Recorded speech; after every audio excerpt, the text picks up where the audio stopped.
Let the words of my mouth and the meditation of my heart be acceptable to you, O Lord, my rock and my redeemer. Amen. Light. We see its brightness here now, and you should have seen it before the 8 o'clock service. Those colored windows there were just glowing. And it's where we begin today with the story of the Transfiguration. The concept of being overwhelmed by light shows up from time to time in popular music. Blinded by the light, blinding lights. When I worked at a bookstore in my early 20s, the music department would play a song called Time by a group, kind of an avant-garde trip-hop group called Wax Poetic, and these lines always stuck out to me. I met my parents' spirit guides at 4:30. It was they who told me of the sun. It was not what I expected. It only seemed to hint at light. And ever since, those lyrics have come to my mind when the lectionary comes around to the readings about the Transfiguration. And the writer of Luke's telling of the story, we're 8 days out from when Peter confessed that Jesus was the Christ sent from God, and Jesus telling him and the rest of the disciples that he will be rejected, killed, and resurrected on the third day. This is when he tells them to take up their cross and follow him, that those who want to save their lives will lose them. This must have been a lot to process, and unfortunately, the writer of Luke doesn't tell us what happened during those 8 days.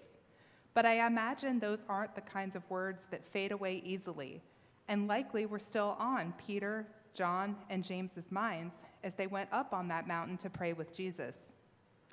And then something happens that those men likely never could have imagined. Their friend's face and clothing changing. The Common English Bible translation goes further and describes them as having flashed white like lightning. And just picture someone sitting close to you suddenly shining as bright as lightning. The reference to Peter, John, and James being weighed down with sleep yet still awake may indicate that this is happening at night, making the experience even more intense. And then on top of that, Moses and Elijah appear. Now this is something new. There isn't a record up until now of Moses or Elijah appearing to anyone, and in fact, the book of Malachi closes with the prophecy that Elijah will be sent before the day of the Lord arrives. All of these things happening at once. So Peter has an idea. Peter is often good for a rash idea, acting on impulse. He's so human. Today, his idea is to prepare dwellings for Jesus, Moses, and Elijah. He does this not only not knowing what he was saying, but not knowing lots of things. How long will Moses and Elijah be staying? What will they and Jesus do with these dwellings? Will they be coming down from the mountain? Will Peter, John, and James be coming down from the mountain? Instead, God claims Jesus as his son and says to listen to him. Nothing more than that. Just listen to Jesus. And I think that Peter is prone to these impulsive courses of action when he is overwhelmed. And the writer of Luke tells us that he was exhausted as well, not having gone to sleep when he was weighed down with it. And I know that every single one of us in this room can relate to these feelings. So what do we do when we're overwhelmed? Like Peter, sometimes when we're overwhelmed, we do the first thing that comes to mind without thinking through whether or not it will do any good. Peter's idea to build dwellings for Jesus, Moses, and Elijah wasn't the right one for a variety of reasons. There was information that he did not have.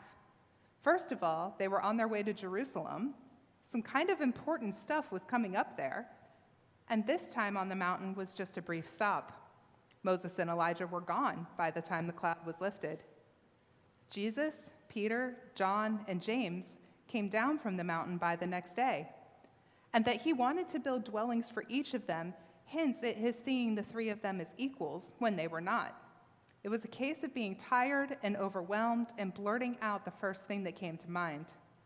And like Peter, we are overwhelmed now. Are you overwhelmed? Are you having to navigate that feeling of being overwhelmed while dealing with exhaustion on top of it? Yeah, I am too. Life is just piling on the pressures and stresses these days, isn't it? Work, school, family life, and push notifications on our phones. So I can't be the only one, right? The push notification goes off and you think, oh, Lord, what now?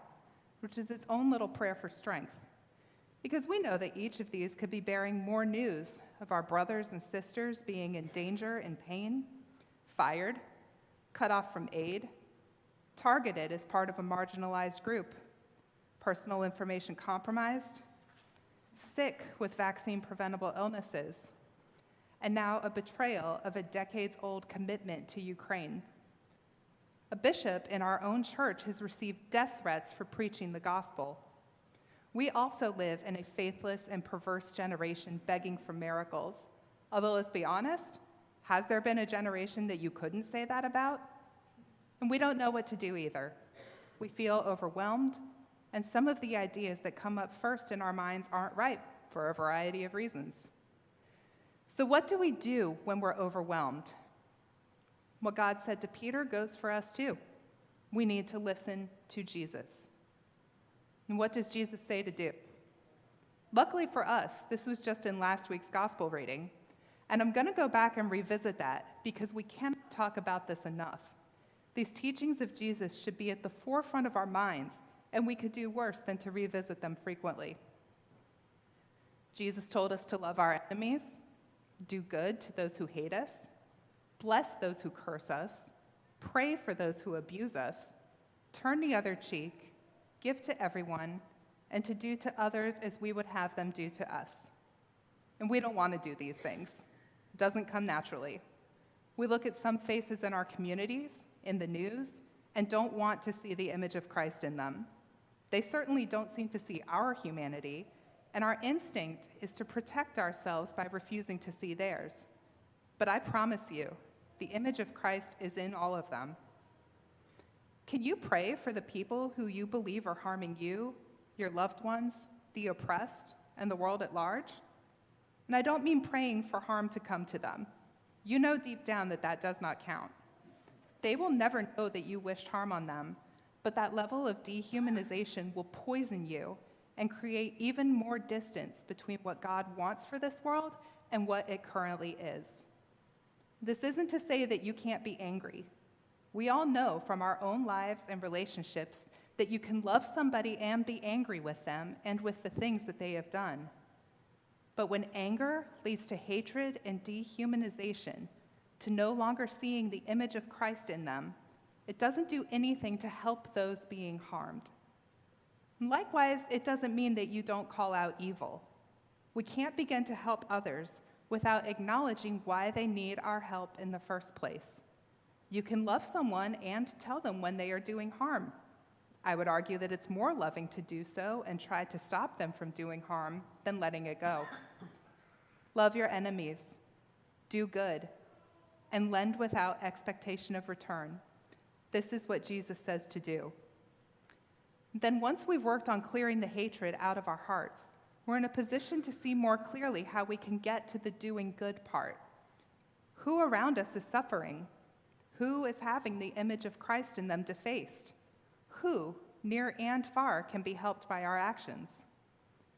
And we have a lot of opportunities to do those things here at St. Thomas's. There are hungry students and staff at the University of Delaware, and Blue Hen Bounty gives us an opportunity to take care of them. Check with those who volunteer in that ministry to see what items go quickly, what's on the students' wish list that never seems to be on hand, and remember that toiletries are needed as well. There are also hungry people who rely on Hope Dining Room for meals. We work together with St. Nicholas's once a month to prepare a healthy lunch for them and have opportunities both to cook and to serve the food. There are people in our community in need of clothing. We have baskets in the Great Hall to collect donations of clean used clothing and shoes and new socks and underwear for the Clothing Bank of Delaware. This is a ministry of Friendship House, which not only provides clothing to those in need, but also a job training program for women rebuilding their lives. And speaking of job training, we have Father Clay's new Underground Railroad initiative, NORI, here at St. Thomas's that supports marginalized individuals with apprenticeships, both culinary and live streaming. It has been incredible to see it grow, with the initial interns graduating from the program and new interns starting. This initiative is a way that we can support the marginalized in our community. And while the worst of the winter seems to be behind us now, hosting Code Purple keeps those without shelter from freezing on the coldest nights and would not be possible without the help of those in this parish who serve on the nights that it is at St. Thomas's. Now, these just scratch the surface of the need in our community and the world, but they are vital to those receiving the help and are a way that we can put aside our feelings of overwhelm by putting Jesus' words into action. Not everyone can do everything, but there are ways that all of us can do good. If everyone did their little piece of it, we could chip away at all of the awful things that are overwhelming us. And finally, we can also remind those who do have more power and influence than we do to use that power and influence for good. We often get frustrated with politicians who offer thoughts and prayers for tragedies, but that isn't because we have a problem with them praying. Our frustration comes from when we know that they have more power than we do to change things, but yet their actions stop there. Prayer is what is in our capability for those we can't reach directly, and we should pray without ceasing for them while advocating on their behalf to those who can do more. So what do we do when we're overwhelmed? We don't have to despair. We do not lose heart. We're not on the hook for going it alone and coming up with our own ideas. We listen to Jesus, who clearly spelled out to us what we must be doing in this world. We listen to Jesus, who was with his friend in his state of being overwhelmed and is with us too. Amen.